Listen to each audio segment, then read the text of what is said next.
replaced tire valve. Pressing down with this too. Putting some soap here. And I'm gonna try to pull this out from underneath. You see the cracks.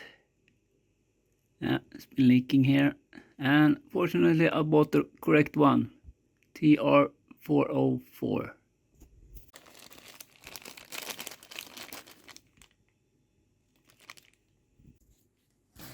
Cut off the old one with a knife from the other side.